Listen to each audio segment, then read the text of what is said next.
Welcome to our morning show. Steve Kohlstedt is in the studio with us along with Sheila Troxel. We are talking about Kiwanis. You guys are in to talk about an upcoming fundraiser. Kiwanis is putting on a spaghetti fundraiser. There you are. Correct. Serving more food again, Steve. We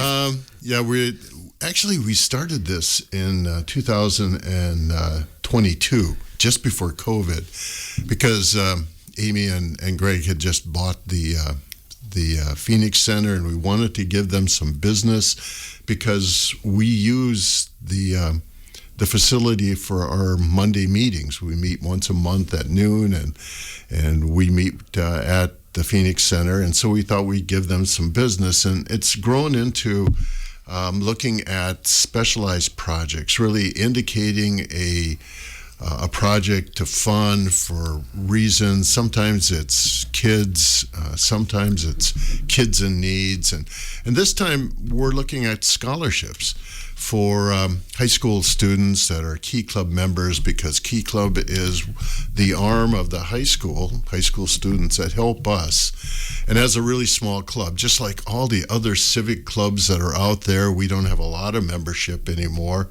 I know when I joined in 1991, there was 90 members in the local Kiwanis Club, and now we're down to 15.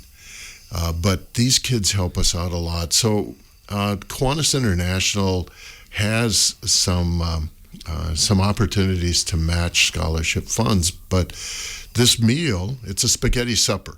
So what it amounts to is you get yourself a salad, some spaghetti, some garlic toast. We'll probably have some desserts there that are homemade, and a beverage, and for a Goodwill donation, whatever you feel comfortable giving, you get to support us in this particular event. It's going to be Monday night, and we've tried to have this on a Monday because a lot of times all the sporting events don't occur on Monday. As it is, there'll be some practices and that stuff go on, but we run it from 4:30 until 7. So, there's some time for families to get there after the practices or before the practices. We're going to provide carryouts if you want carryouts. All you have to do is call in to the Phoenix Center, and they'll take the order. And if you want it curbside, we'll have someone run it out to you in a bag, that type of thing. And again, for a Goodwill donation. So we're trying to make this as simple as possible for people, because we know schedules are just crazy, that type of thing. But there's something about sitting down with your friends and just having a meal. The social piece of it, where you can get together and maybe invite your neighbor, and you're the big winner. For a few dollars you can throw it in and say, I'm buying your meal tonight, and then you can chat, and maybe not solve all the world problems or all that kind of thing, but maybe catch up on what people are doing. And I think that's really, really important. You can support a really good effort, but you can actually bring some friends with you and enjoy their company in a meal framework that you can feel good about what you donated, and you can feel really good about the company that you bring. Kiwanis has long been a supporter of the Key Club, and I think your Key Club here at Richland Center High School, that's been kind of growing again, hasn't it? It has been. You hear this all the time when people come on the radio station, long-term efforts. COVID really shot a lot of that down, because it limited what people could do and the time they had and the interaction with people. And even for high school activities.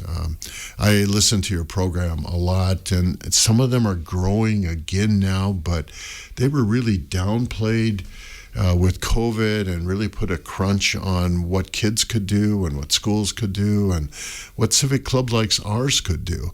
And we're growing out of it. It's taken a while, but people are becoming more and more outgoing. And the Key Club that we have they've got some dreams of some programs that they'd like to do in the future, and they have got, some really good leadership. And leadership is what it takes. And that's what you'd like to develop in the Key Club is some of these kids who look outside the box into the community and how we can develop it and be a part of that. And, I think we have some of that that's starting to develop. In the old days when we had a lot of leadership, part of it's from our club and part of it is from long-term investment from the school. A lot of Key Club members who were leaders have come back to the community. They've been engaged in different things, and that's what we're really looking at. We continue to hope that it grows. We continue to use them as the backbone of a small club in all the efforts that we have over the years. Kiwanis will be serving up the fundraiser supper next Monday, the 16th. And again, it's for scholarship. Sheila, that's where you come in. Could you tell us a little bit about the scholarship that is sponsored by Kiwanis? Yeah, so we used to have the scholarship program, but then when the campus shut down, then the scholarship program kind of went away for a while. And Steve is right. The leadership that we get from Lizzie Forehand, who is the Key Club leader, is just outstanding, and she brings those kids in, and we just felt it was time that they're our future leaders, and so we felt it was time that we bring the scholarship program back, and then these kids can apply for those scholarships. So we're really excited to do that. Those kids, I should say students and leaders, they help us so much because they serve at our spaghetti suppers, our pancake suppers. They pick up the trash in the ditch lines, which we're very thankful for. They work the fair for us, the rodeo, the national night out.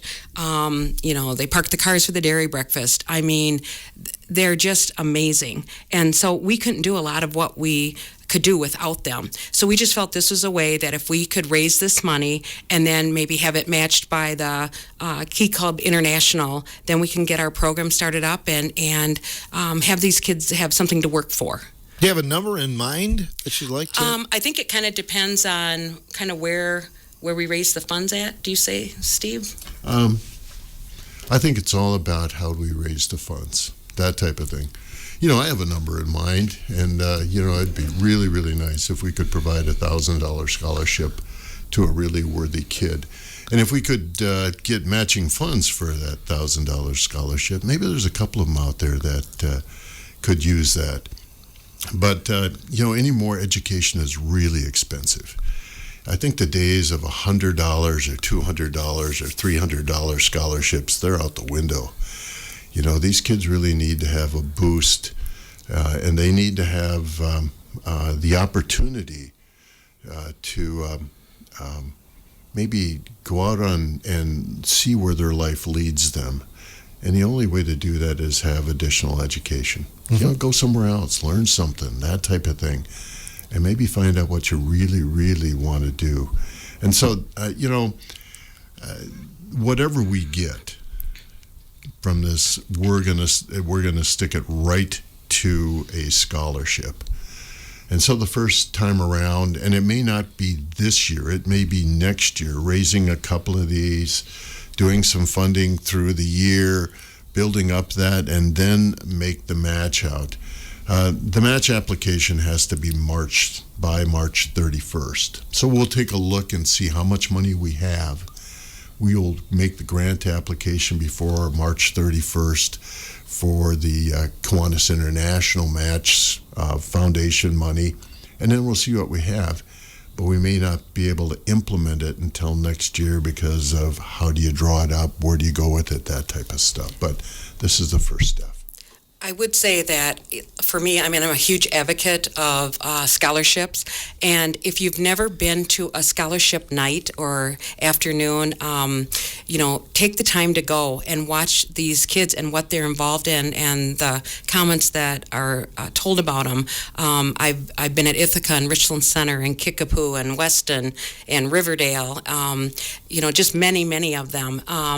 But I think that it's really important to see that how appreciative these kids are, and then we just get the nicest. They keep in touch, and then they tell us like we got one the other day from UW Madison for one that different grant I'm on, and just said what a difference this scholarship made in her life, because some of these students don't have those kind of funds to do that, and so they rely heavily on these scholarships to come in.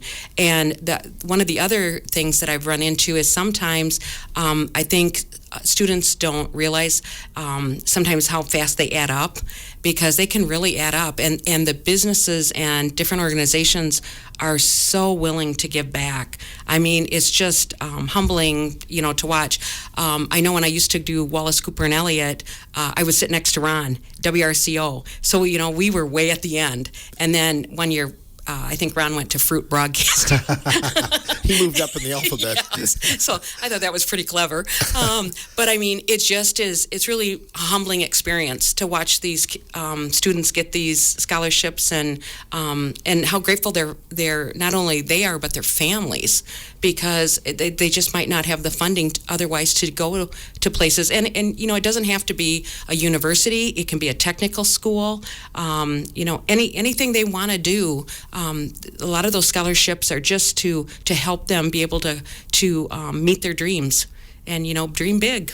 Mm-hmm. Lizzie, forehand, you mentioned is advisor of Key Club, but also maybe one of the younger members of Kiwanis too, right? She was a Key Club member, and she is an absolute rock star. Yeah. I cannot say enough about her. And one of the things that I like about Lizzie is she really gets the kids involved, because she also runs the aquatic center in the summer, so the kids know her, and so she's really just phenomenal to work with. She reached out the other day. She had a big project that she was working on with Health and Human Services, that the kids are, I think, making some type of blankets to give to other kids, and she needed funding, and so she came to us, and we supplied that for her so she could work with the kids and make that project a reality. Take us through the year a little bit, Steve, because this is a big fundraiser, but you guys have some others. Of course, the Richland County Fair always comes to mind when I think about your stand. That's one of them.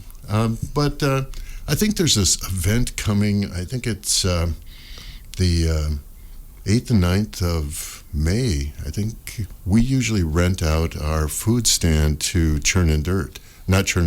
Hub City Drags. They use our food stand. They pay us to use the food stand. So food stand's got to be ready to go by the second week in May. And then right after that, I think there's this thing on the 14th of May.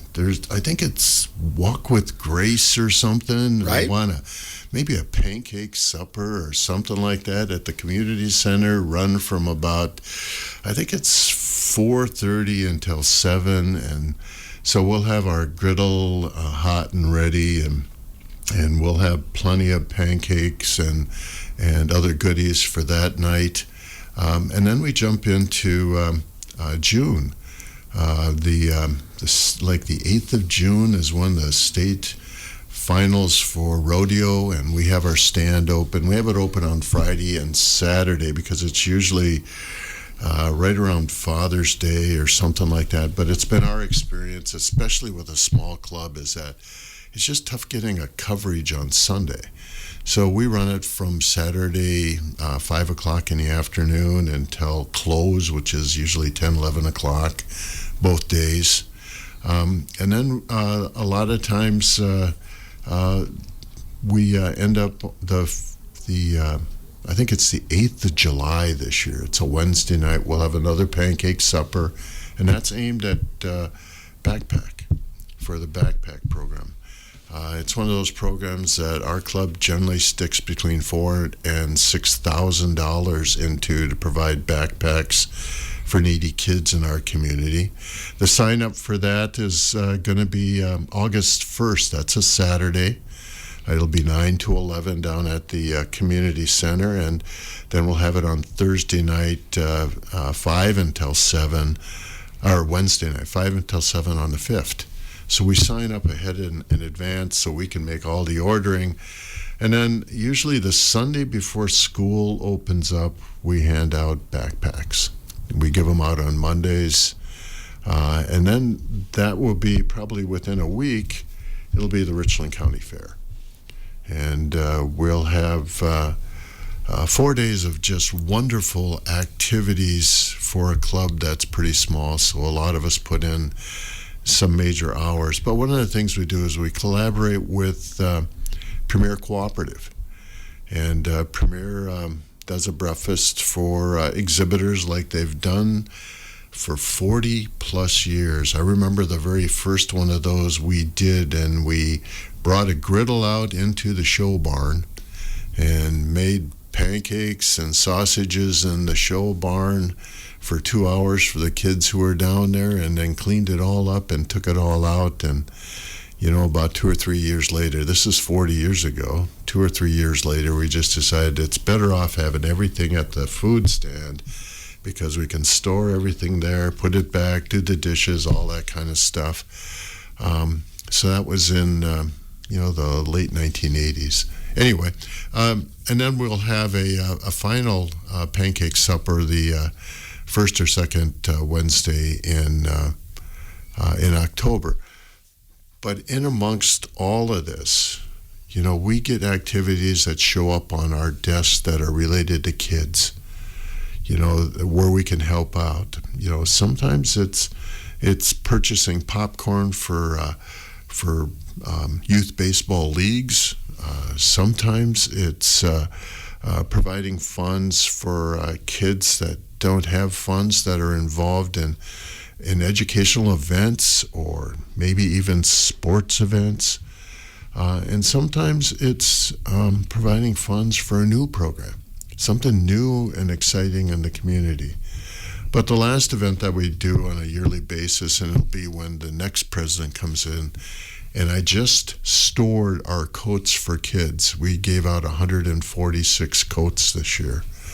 And I took 6 tubs down to Premier Cooperative. They store them for us until next fall.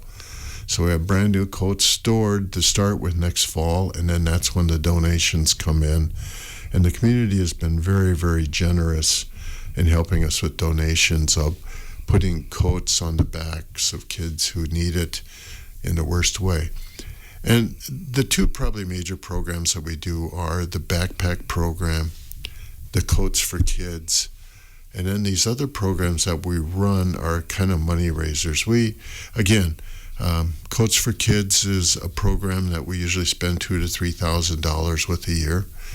And the backpack program is, again, $4,000 to $6,000. So, our club generally goes through anywhere from $7,000 to $10,000 a year and giving back to the community. It's amazing. So we need these type of events in order to, make everything run. And even though you're a club of 15, 16 members, you still need planning, implementation, and a lot of friends who just don't mind coming and taking the wrath of Kohlstedt at the fair stand. It's a good point, though. You don't necessarily have to be a Kiwanis member to help out, do you? No, you don't. And the other thing we will have too is National Night Out. We'll be doing that as well. Yeah. And but how I got started was the Coats for Kids program. Deb had this idea, Deb Fontana, and so she came to me and said, is this something we could do? And then we partnered with Steve, and then somehow Steve got us into the club. We didn't know how to say no, and then it has just evolved from there. But you don't have to.